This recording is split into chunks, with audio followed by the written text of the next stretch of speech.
Hello everyone, my name is Ankit Lavade. Today is 21st of September 2022 and the topic for the today's video is Hibernate architecture. So this is my first or original video in this particular topic.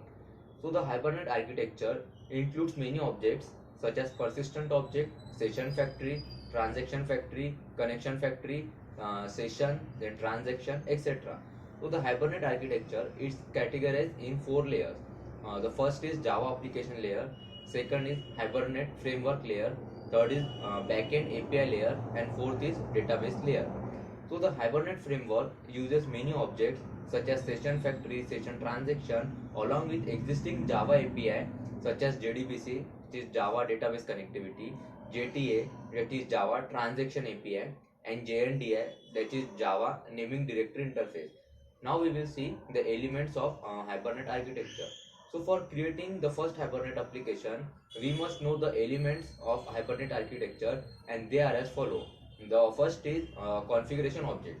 So the configuration object is the first Hibernate object we create in the any Hibernate application.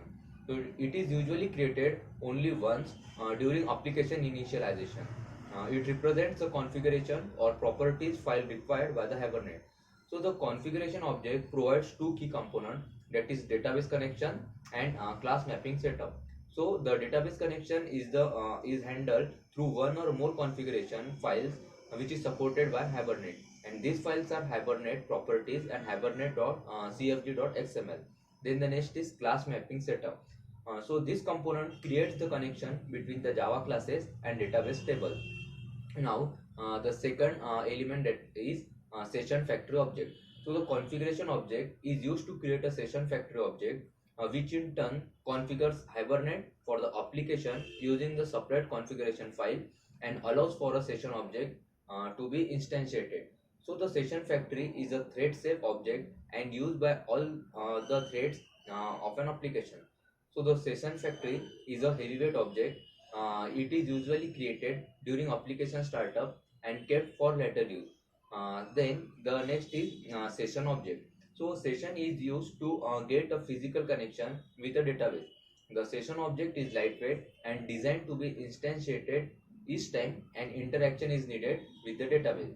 So the persistent objects are saved and retrieved through a session object.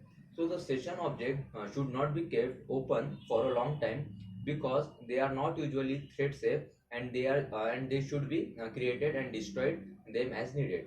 Then the next element is transaction object. So transaction represents a unit of work with the database, and most of the RDBMS supports transaction functionality. So the transaction in Hibernate are handled by an underlying transaction manager and transaction from JDBC or JTA. So this is an optional object, and Hibernate application may choose not to use this interface, instead managing transaction in their own application code. And then the last is query object.